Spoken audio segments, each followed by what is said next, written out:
On April 4, 1841, William Henry Harrison became the first United States president to die in office. His sudden death from pneumonia caused shock and confusion. Up to that point, the issue of a president's death in office never had to be addressed. Article 2 of the Constitution discussed the issue of succession. Quote, "In case of the removal of the president from office, or his death, resignation, or inability to discharge the powers and duties of the said office, the same shall devolve on the vice president." The meaning of this was debated. Some believed that another election should be held. In that time, the vice president would wield the powers of the president's office, but even then, he would not actually be president. He would hold the title acting president, would not take the oath of office, and would only be carrying out the predecessor's term, not a term of his own. Others believed the president's cabinet should essentially rule in his place. In this situation, it's unclear what exactly the vice president would do. However, Harrison's vice president, John Tyler, insisted that he was now the president. On April 6, he took the oath of office. He considered it redundant, as just a month prior, he'd taken the vice presidential oath. Nevertheless, he took the oath to make the statement that he was indeed the president. The move was controversial. Many felt that Tyler was overstepping his bounds, and that there needed to be more time to make such a decision. Tyler's swearing in was, in fact, only 2 days after Harrison's death. Only a day prior, Tyler wasn't even in Washington, D.C. He was at his home in Virginia, as, with the job of vice president, he didn't expect to have much to do in Washington. Politicians from all sides were anxious to meet with Tyler and discuss his role. They had little time to do so. Former President and now Representative John Quincy Adams was among those dissatisfied with Tyler's decision, feeling as though he should still be considered the vice president and referred to as acting president. Adams already disliked Tyler. Like his father, John Quincy Adams had never owned a slave and was strongly opposed to the practice of slavery. Tyler consistently defended the rights of slaveholders and was a slaveholder himself. Generally speaking, Tyler was not a well-liked figure. He wasn't particularly charismatic and was known for being very rigid, uncompromising, and not easily persuaded. William Henry Harrison's cabinet had expected to have significant power in the president's decisions, but Tyler was no Harrison. As to keep faith with Harrison supporters, Tyler kept on Harrison's cabinet. However, he immediately made himself clear. Quote, "I beg your pardon, gentlemen. I am very glad to have in my cabinet such able statesmen as you have proved yourselves to be. I shall be pleased to avail myself of your counsel and advice, but I can never consent to being dictated to as to what I shall or shall not do. I, as president, shall be responsible for my administration.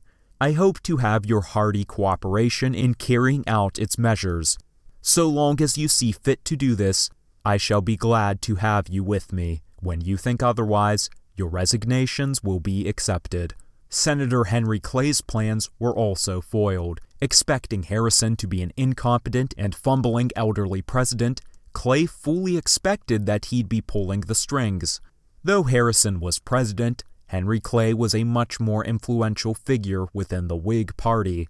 Clay and Tyler ended up clashing so intensely that Tyler was expulsed from the party only months into his presidency.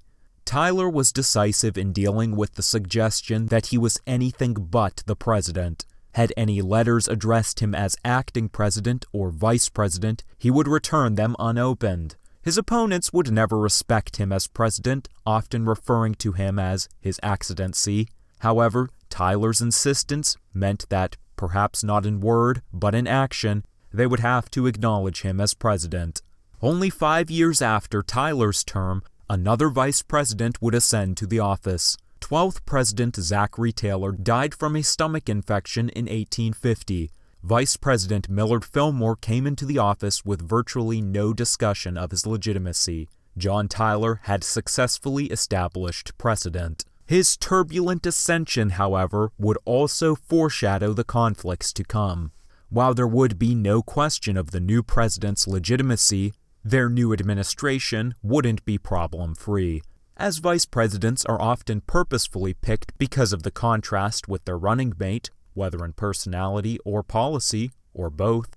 This predictably has caused strife. When Millard Fillmore ascended to the presidency following Zachary Taylor's death, he immediately dismissed Taylor's entire cabinet.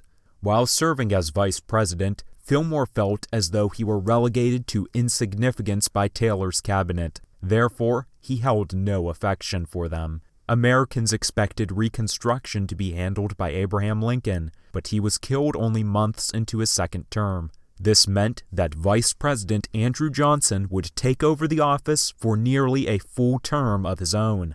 Andrew Johnson was very different from Abraham Lincoln. By the end of his presidency, he'd earned the disdain of passionate Republicans such as Ulysses S. Grant and Rutherford B. Hayes. Without Tyler's precedent, things may have gone very differently. Andrew Johnson could have held the presidential power for only a few months following Lincoln's assassination. In the meantime, another election would be held to determine Lincoln's successor. It's likely that given the choice, the population would have elected another Republican who held more closely with Lincoln's ideals. Theodore Roosevelt is one of the most memorable presidents and, according to many, one of the greatest. Even those who dislike Roosevelt can't deny his profound impact on the nation's direction. It's highly unlikely he would have ever taken the office if not for the death of William McKinley. In lieu of a president's death, the vice president has very little to do. Their main job, as president of the Senate, is to preside over Senate debates. It's a position so dull that it has famously become hated by former vice presidents, such as John Adams and Theodore Roosevelt himself, who once said, quote, "I would a great deal rather be anything, say a professor of history, than vice president." It's true that some vice presidents, such as Calvin Coolidge, would be invited to cabinet meetings, but many others wouldn't even get this privilege. Such was supposed to be the fate of Theodore Roosevelt. Roosevelt came from a progressive faction of the Republican Party, a faction disdained by party leaders. In 1900, Republican leaders were looking to get then-Governor Theodore Roosevelt out of his office and relegated to an inconsequential position, the vice presidency. Had McKinley never died, Roosevelt would likely be just as forgettable as most other vice presidents. Though he had his own popularity, the dislike for him among party leaders likely meant he wouldn't have been able to secure the Republican nomination. Roosevelt's presidency marked an opening for more progressive candidates and redefined the political lines. Of the 9 vice presidents who took over after a president's death or resignation, Calvin Coolidge was one of 4 who became popular enough to win a full term of their own. Coolidge had a long history in public offices, but wasn't generally considered an ambitious man.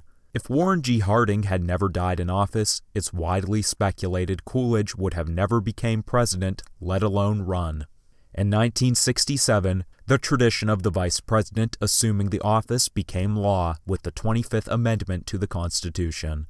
Had a man other than John Tyler been the first faced with the death of a sitting president, America's history would look very different. A different man may have accepted a position of only temporarily holding power and waiting for another election, setting a very different precedent. Furthermore, a different precedent may have been set simply if the vice president were not someone as assertive as Tyler. Despite his insistence on taking the office, he would actually limit himself while in the job. Tyler was a strong believer in a limited executive role. Nevertheless, assertiveness and conviction were core parts of his character. These would be displayed even beyond his time as president. In 1847, 2 years after leaving office, Tyler's neighbors had offered him the job of overseer of roads. At this point, Tyler had retired from politics and returned to his Virginia plantation. His neighbors intended to mock him with such a minor position, but to their surprise and dismay, he took the job seriously. He would regularly summon his neighbors' slaves for road work. Realizing their mistake, his neighbors asked him to step down, but Tyler refused. As tensions rose between the North and the South, Tyler would actually side with the Confederacy. He gained widespread criticism for this opinion, but stood by it regardless. After his death in 1862, his coffin was draped over with a Confederate flag, making him the only president laid to rest with a flag not of the United States. To support regular uploads from this channel, consider subscribing and donating to Resyndicated on Patreon. Donations from $2 to $15 a month help towards more frequent uploads. Patreon link in the description below.